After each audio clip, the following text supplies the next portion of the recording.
खबर आपको बताते हैं बक्सर से, जहां पुलिस ने बड़ी कार्रवाई करते हुए देखिए 2.5 करोड़ की हेरोइन जब्त की है। एक महिला तस्कर सहित 3 तस्कर को पुलिस की टीम ने गिरफ्तार भी कर लिया है। नशे के कारोबारियों पर पुलिस की तरफ से शिकंजा जारी है और ऐसे में बड़ी खबर आपको बक्सर से बता रहे हैं, जहां 2.5 करोड़ की हेरोइन जब्त की गई है। जानकारी के मुताबिक पुलिस ने एक महिला तस्कर को भी गिरफ्तार किया है। हेरोइन की बड़ी खेप पुलिस को हाथ लगी है। पुलिस ने एक महिला समेत 3 कारोबारियों को गिरफ्तार किया है।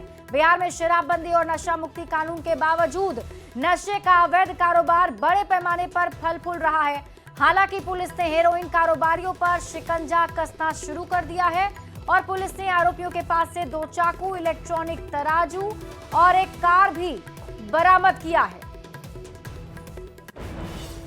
जब उनकी तलाशी जब्ती की गई तो उनके यहाँ से तलाशी के क्रम में कुल 73 पीस हीरोइन जैसा मादक पदार्थ पुड़िया बरामद किया गया, जिसका पीयू पे ही 5.5 ग्राम इसका जो है वजन किया गया। साथ ही साथ इस खरीद बिक्री से उनके पास 8500 रुपया भी बरामद किया गया। और अगली बड़ी खबर आपको दरभंगा से बताते हैं, जहां साइबर फ्रॉड मामले में पुलिस को बड़ी सफलता मिली है। पुलिस ने 15,76,000 रुपए की ठगी मामले में 2 शातिर ठग को गिरफ्तार कर लिया है। मामला 20 जुलाई का है, जब संजीव कुमार झा ने दरभंगा साइबर थाने में मोबाइल खोने की शिकायत दर्ज कराई थी और कुछ दिन बाद यूपीआई से 15,76,000 रुपए की निकासी कर ली गई। वहीं शिकायत के बाद पुलिस ने मुजफ्फरपुर और सीतामढ़ी से 2 साइबर ठगों को गिरफ्तार किया है। पूछताछ में आरोपियों ने गुनाह भी कबूल कर लिया है।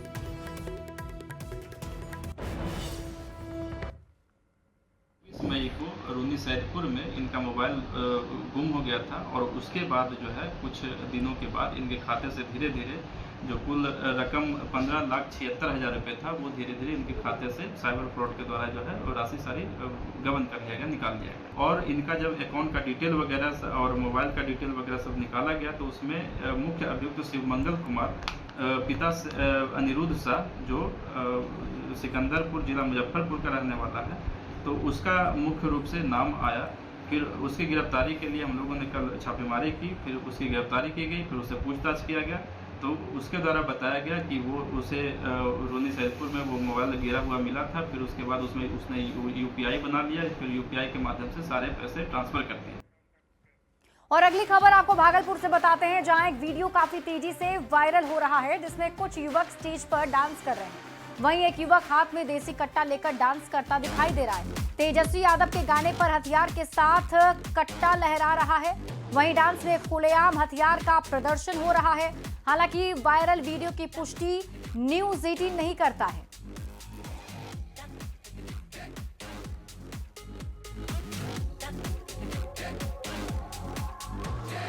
और ये तस्वीरें आपके टीवी स्क्रीन पर आपको दिखा रहे हैं, जहां स्टेज पर देखे कुछ युवक आपको नजर आ रहे होंगे और एक युवक के हाथ में ये कट्टा है जिसे लहराता हुआ युवक डांस कर रहा है।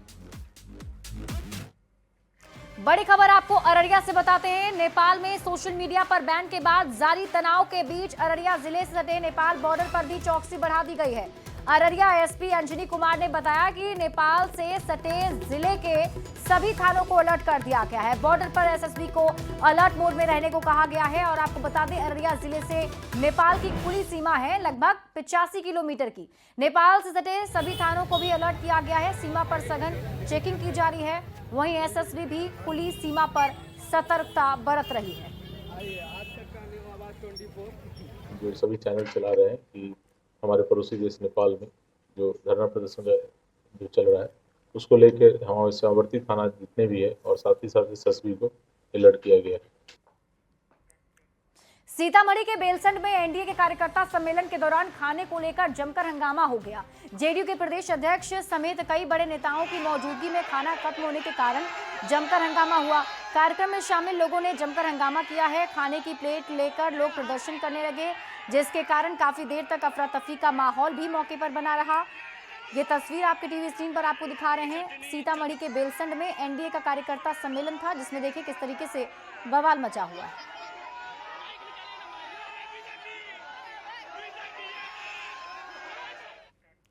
और अगली खबर आपको जहानाबाद से बताते हैं, जहां मखदुमपुर में एनडीए विधानसभा सम्मेलन आयोजित किया गया और इस कार्यक्रम में उप मुख्यमंत्री विजय कुमार सिन्हा, मंत्री जयंत राज के साथ एनडीए गठबंधन के कई दलों के नेता शामिल थे।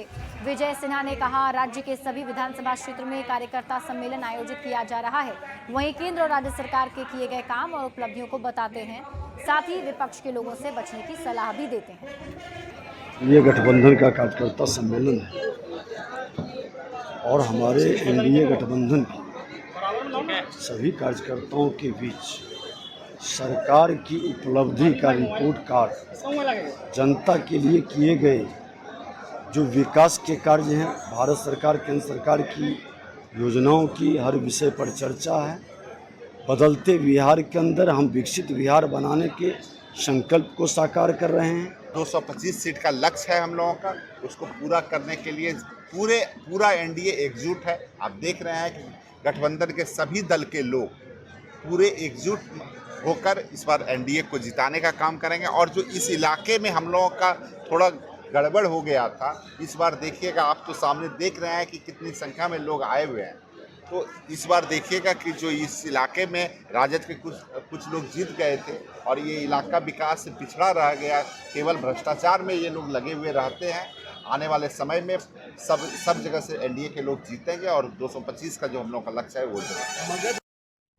खबर आपको कटिहार से बताते हैं, जहां मनिहारी विधानसभा में एनडीए कार्यकर्ता सम्मेलन का आयोजन किया गया, जिसमें बिहार सरकार के मंत्री अशोक चौधरी शामिल हुए। वहीं मनिहारी सीट को लेकर अशोक चौधरी ने कहा कि सब मिलकर बातचीत से हल निकाल लिया जाएगा।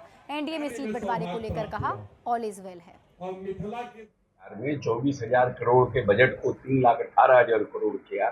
कैसे लोगों को, महिलाओं को, आधी आबादी को स्ट्रेंथ दिया, ताकत दिया, आर्थिक रूप से संपन्नता दिया, राजनीतिक सामाजिक उत्थान के लिए क्या काम किया, कैसे 7,000 पर कैपिटा इनकम से बिहार को 66,000 पर कैपिटा इनकम पर पहुंचाया और कैसे आगे हम लोग इसको 1 लाख पर पहुंचाएंगे, उसकी चर्चा की है।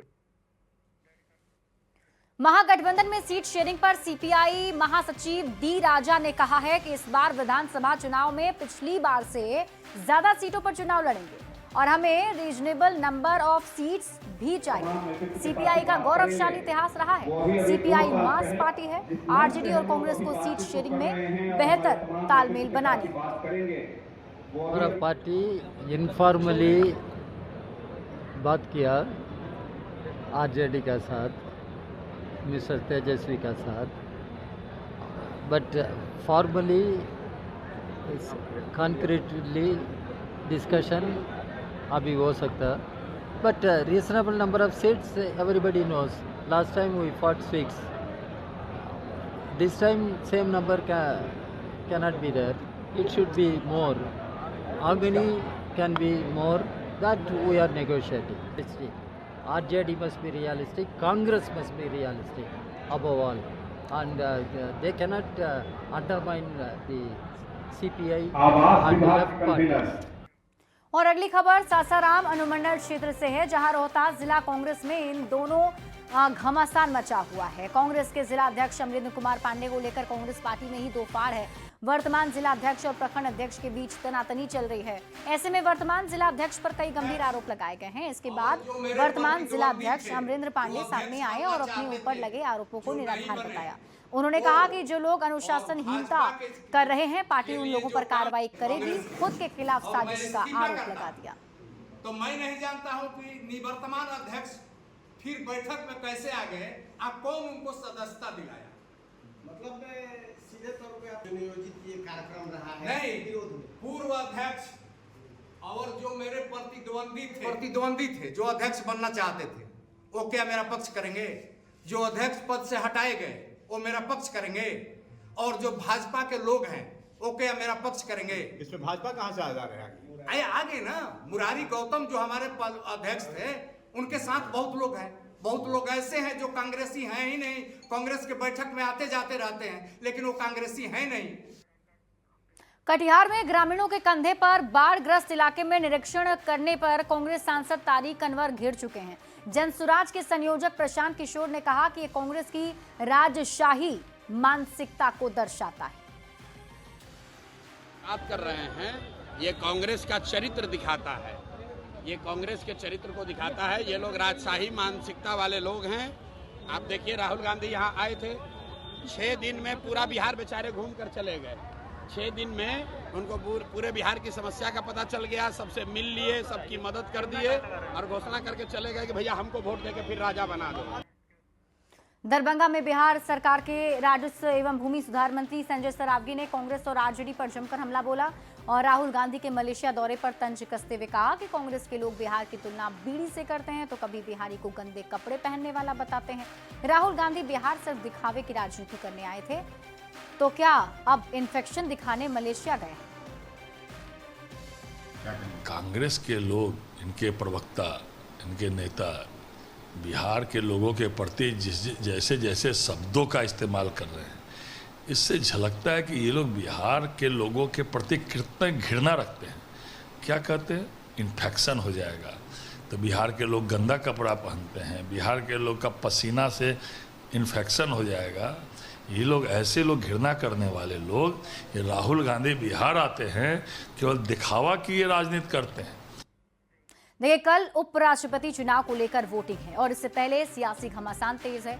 उपराष्ट्रपति चुनाव को लेकर दिल्ली में जेडीयू सांसद कौशलेंद्र कुमार के आवास पर जेडीयू संसदीय दल की बैठक हुई और एनडीए के उपराष्ट्रपति पद के उम्मीदवार सीपी राधाकृष्णन के समर्थन की रणनीति बनाई गई।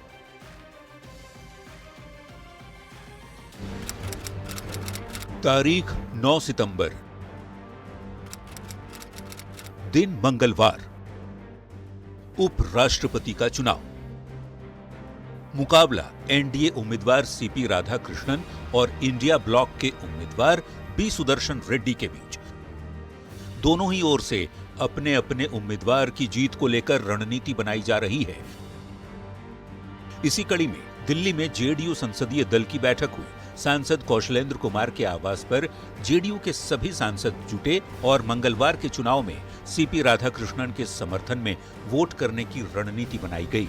बैठक के बाद केंद्रीय मंत्री और जेडीयू सांसद ललन सिंह ने कहा कि 100% से ज्यादा सीपी राधाकृष्णन की जीत को लेकर वे आश्वस्त हैं। जनता दल यूनाइटेड पार्टी पूरी एकजुटता के साथ और मुस्तैदी के साथ एनडीए के उम्मीदवार आदरणीय प्रधानमंत्री नरेंद्र मोदी जी द्वारा घोषित उम्मीदवार के समर्थन में खड़ा है। उपराष्ट्रपति चुनाव के पहले दिल्ली में बीजेपी सांसदों की रविवार से 2 दिन की कार्यशाला भी शुरू हुई, जिसमें सांसदों को उपराष्ट्रपति चुनाव की प्रक्रिया को लेकर प्रशिक्षण भी शामिल है। 9 सितंबर यानी चुनाव के दिन केंद्रीय गृह राज्य मंत्री नित्यानंद राय के निवास पर बिहार एनडीए सांसद सुबह सुबह नाश्ते पर मिलेंगे और वहां से वोटिंग के लिए एक साथ संसद भवन जाएंगे। बीजेपी की ओर से एनडीए उम्मीदवार के पक्ष में समर्थन जुटाने की जिम्मेवारी रक्षा मंत्री राजनाथ सिंह को दी गई है। राजनाथ सिंह ने कहा कि जीत के लिए जरूरी 391 वोट से 31 वोट ज्यादा हैं एनडीए के पास। ऐसे में एनडीए की जीत में कोई संदेह की बात नहीं है। दूसरी ओर इंडिया ब्लॉक के उम्मीदवार बी सुदर्शन रेड्डी भी अपने लिए समर्थन जुटाने में जुटे हैं। इसी कड़ी में उन्होंने आरजेडी अध्यक्ष लालू प्रसाद से मुलाकात की, जिस पर बीजेपी ने निशाना साधा है। न्यूज़ 18 के लिए दिल्ली से अमितेश सिंह के साथ ब्यूरो रिपोर्ट। और अगली खबर आपको बेगूसराय से बताते हैं, जहां सूजा महादलित टोला में जन सहयोग से निर्मित 3 मंजिला सामुदायिक भवन और कामा माई मंदिर को प्रधानमंत्री नरेंद्र मोदी की मां स्वर्गीय हीराबेन को समर्पित किया गया है। बीजेपी के पूर्व सांसद राकेश सिन्हा ने मंदिर का उद्घाटन किया। ये कदम दरभंगा में कांग्रेस और आरजेडी के मंच से पीएम मोदी की मां को गाली दिए जाने के विरोध में उठाया गया। राकेश सिन्हा ने कहा कि ये सिर्फ एक चिंता का नहीं बल्कि चिंतन का विषय है कि मां बहन को गाली देने की प्रवृत्ति भारतीय समाज के लिए गलत है और इस भवन का नामकरण इसका प्रतीकात्मक जवाब है।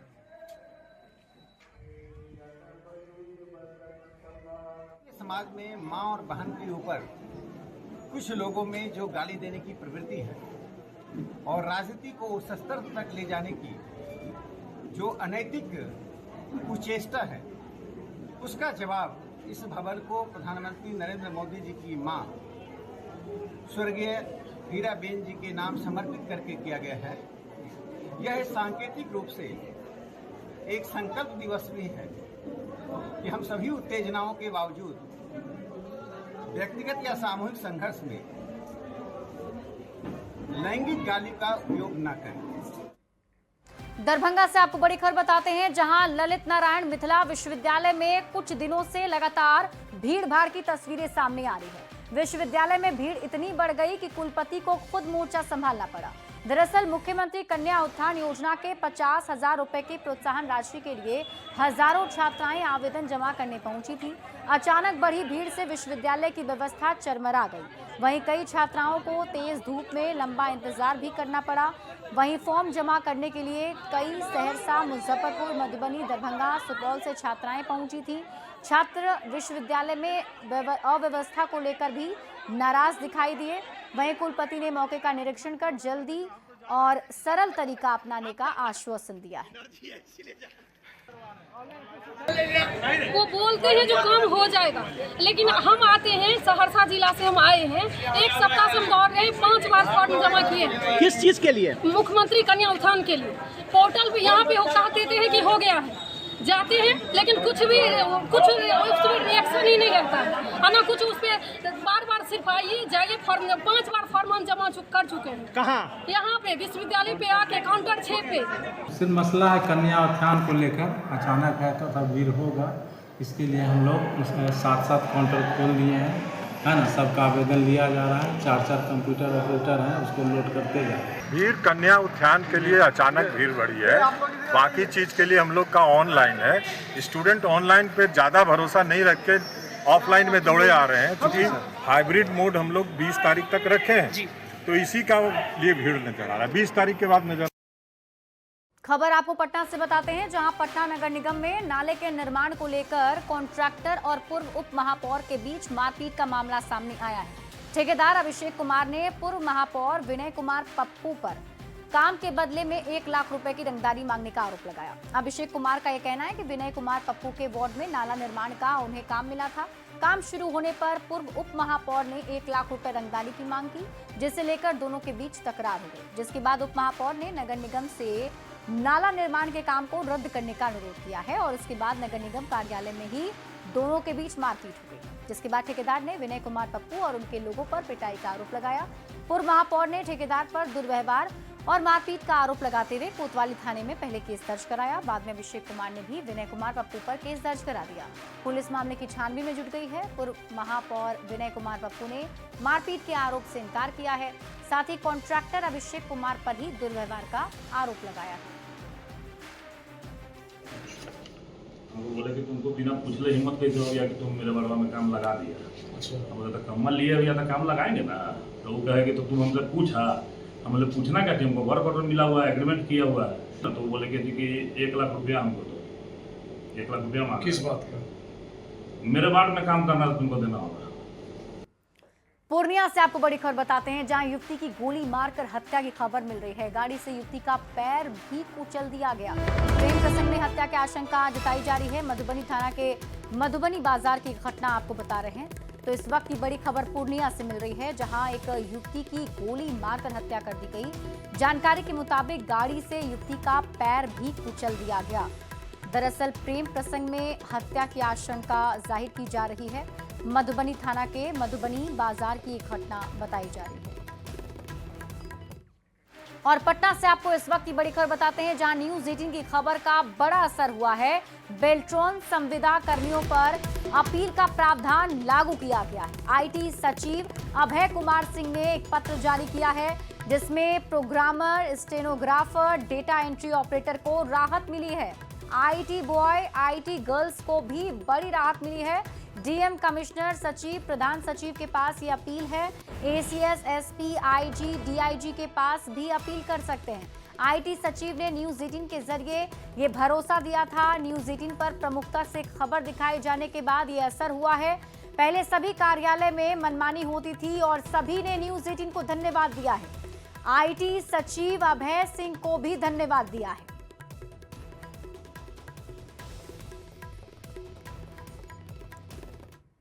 और इसी के साथ इस बुलेटिन में अभी के लिए बस इतना ही। आप देखते रहिए न्यूज़ 18 बिहार झारखंड।